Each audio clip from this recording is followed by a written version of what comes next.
Aunty मुझे छोड़ दो, मुझे अपने घर वापस जाना है, मुझे कोई खिलौना नहीं चाहिए। एक बार की कहानी है। एक गांव में एक जमींदार रहता था। वह जमींदार बहुत ही लालची था। वह हर समय पैसे कमाने के चक्कर में रहता था। उस जमींदार की एक बेटी थी। जमींदार अपनी बेटी को बहुत प्यार करता था। उसने अपनी बेटी को बड़े लाड प्यार से पाला था। वहीं जमींदार के घर में एक गरीब पति पत्नी काम किया करते थे। जमींदार उनसे हर रोज अपने घर का सारा काम कराता था।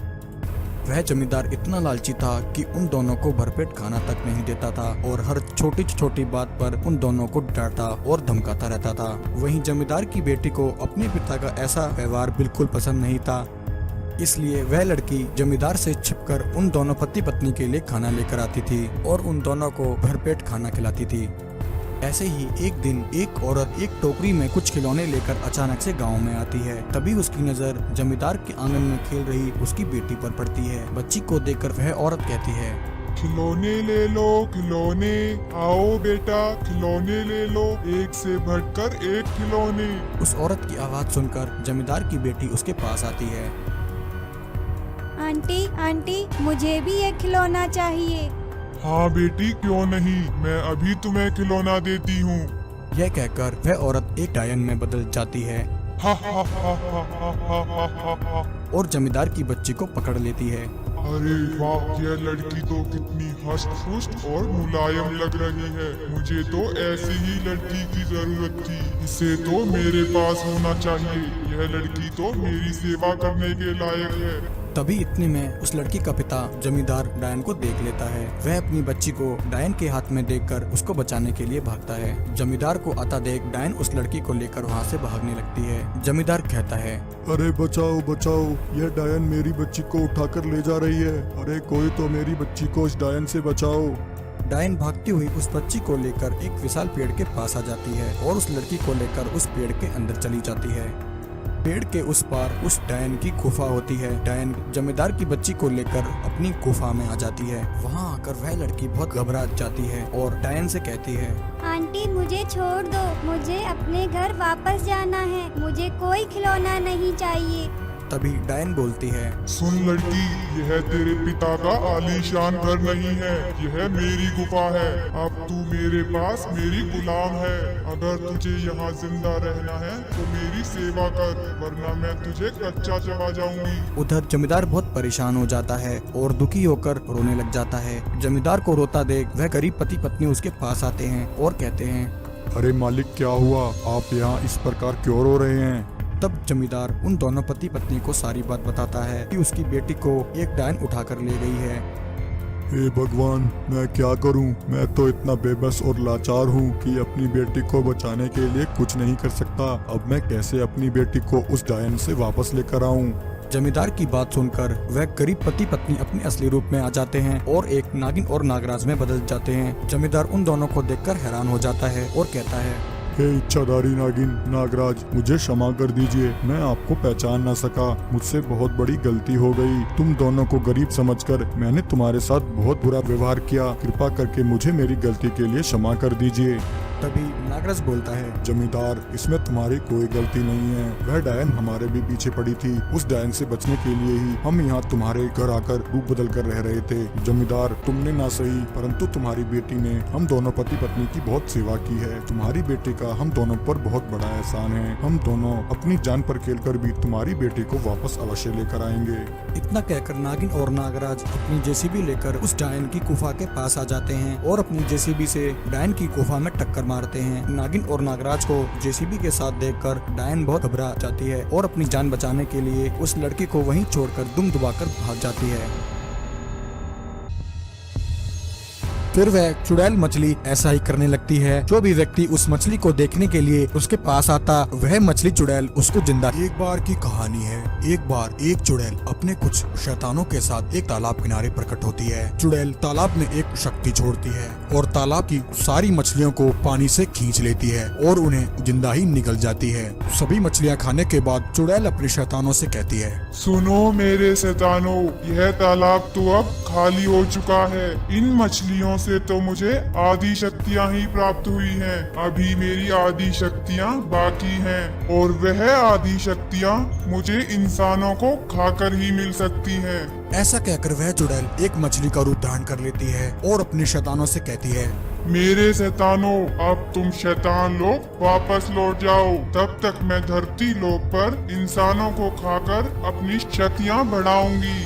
चुड़ैल की बात सुनकर उसके सभी शैतान लोग लौट जाते हैं।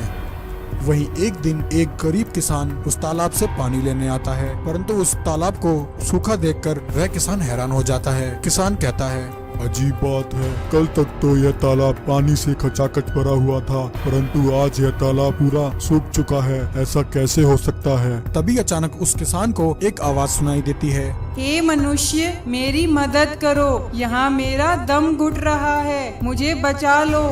किसान पीछे मुड़कर देखता है। वह देखता है एक मछली तालाब के किनारे पड़ी है और तड़प रही है। किसान उस मछली के पास जाता है और कहता है, यह तो एक मछली है। लगता है तालाब का पानी सूखने के कारण यह मछली यहाँ किनारे पर आ गई है। तभी मछली, जो कि चुड़ैल थी, किसान से कहती है, हे मनुष्य, मेरी मदद करो, इस तालाब का सारा पानी सूख चुका है, पानी नहीं मिला तो मैं यहीं मर जाऊंगी, इसलिए हे मनुष्य, तुम मुझे अपने घर ले चलो, मैं वहाँ किसी बर्तन में आराम से रह लूंगी। उस मछली की बात सुनकर किसान को उस पर दया आ जाती है। वह उसे अपनी बाल्टी में रख लेता है और उसे लेकर अपने घर आ जाता है। किसान एक छोटे से बर्तन में पानी डालता है और उसमें उस मछली को छोड़ देता है। पानी में जाते ही मछली कहती है, हे मनुष्य, तुम्हारा बहुत बहुत शुक्रिया, मेरे प्राण बचाकर तुमने मुझ पर बहुत बड़ा एहसान किया है। किसान कहता है, कोई बात नहीं मछली बहन, तुम यहाँ आराम से रहो। इतना कहकर किसान वहाँ से जाने लगता है कि तभी इतने में वह मछली अपना आकार बड़ा कर लेती है और किसान को फिर से आवाज लगाती है, हे मनुष्य, मेरी मदद करो, इस बर्तन में मेरा दम घुट रहा है। किसान पीछे मुड़कर देखता है। उस विशाल मछली को देखकर किसान हैरान हो जाता है। यह कैसे हो सकता है? इतने कम समय में यह मछली इतनी बड़ी कैसे हो सकती है? मायावी मछली फिर से कहती है, हे मनुष्य, मेरी मदद करो, इस बर्तन में मेरा दम घुट रहा है। मछली की बात सुनकर किसान उसके लिए एक बड़ा बर्तन लेकर आता है और उस मछली को उसमें छोड़ देता है। मछली फिर से किसान का धन्यवाद करती है। कुछ देर बाद शाम हो जाती है। वह मछली चुड़ैल कहती है, अब मैं जल्दी से इंसानों को खाना शुरू करती हूँ और अपनी शक्तियाँ बढ़ाती हूँ। वहीं उस गरीब किसान के आंगन में इतनी बड़ी मछली अचानक आ जाने से गांव वाले उस विशाल मछली को देखकर वह दोनों हैरान हो जाते हैं। एक व्यक्ति कहता है, अरे भाई, यह मैं क्या देख रहा हूँ? इतनी बड़ी मछली आज से पहले कभी नहीं देखी। आखिर इतनी बड़ी मछली इस गरीब किसान को कहाँ से मिल गई? उन व्यक्तियों के इतना कहते ही वह चुड़ैल मछली अपना मुंह खोलती है और उन दोनों व्यक्तियों को निगल जाती है। फिर वह चुड़ैल मछली ऐसा ही करने लगती है। जो भी व्यक्ति उस मछली को देखने के लिए उसके पास आता, वह मछली चुड़ैल उसको जिंदा ही निगल जाती। ऐसा करते करते वह मछली गांव के कई व्यक्तियों को निगल जाती है। वहीं अचानक व्यक्तियों के गायब होने की खबर से गांव में सनसनी फैल जाती है।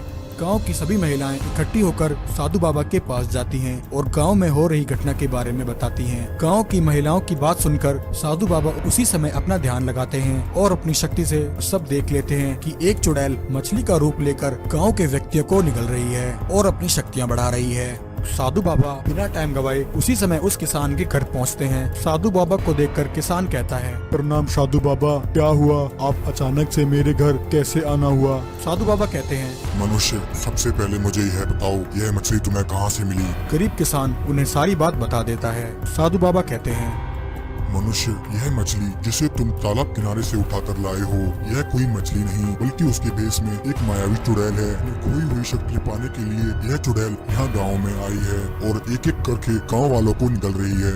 इतना कहकर साधु बाबा उसी समय एक मंत्र का उच्चारण करते हैं। मंत्र का उच्चारण करते ही वह चुड़ैल अपने असली रूप में आ जाती है। चुड़ैल कहती है, मूर्ख साधु, बस कुछ ही मनुष्य खाने बाकी थे और मुझे मेरी शक्तियाँ वापस मिल जाती, परंतु तूने यहाँ आकर मेरे सारे मंसूबों पर पानी फेर दिया। अब तुझे मेरे हाथों से कोई नहीं बचा सकता। इतना कहकर चुड़ैल साधु बाबा को मारने के लिए उनकी तरफ दौड़ती है। चुड़ैल को अपनी तरफ आता देख साधु बाबा वहाँ से भागने लगते हैं। भागते भागते साधु बाबा कहते हैं, हे इच्छाधारी नागिन और नागराज, आप कहाँ हैं? जल्दी आइए और मेरे प्राणों की रक्षा कीजिए। साधु बाबा के इतना कहते ही इच्छाधारी नागिन और नागराज उसी समय वहाँ प्रकट हो जाते हैं। इससे पहले कि वह चुड़ैल साधु बाबा को कोई नुकसान पहुँचाती, वह दोनों अपनी शक्ति से उस मायावी चुड़ैल को वहीं भस्म कर देते हैं। चुड़ैल के मरते ही सभी व्यक्ति जो चुड़ैल ने निगल लिए थे वह सभी वापस आ जाते हैं और सभी मिलकर इच्छाधारी नागिन और नागराज का धन्यवाद करते हैं।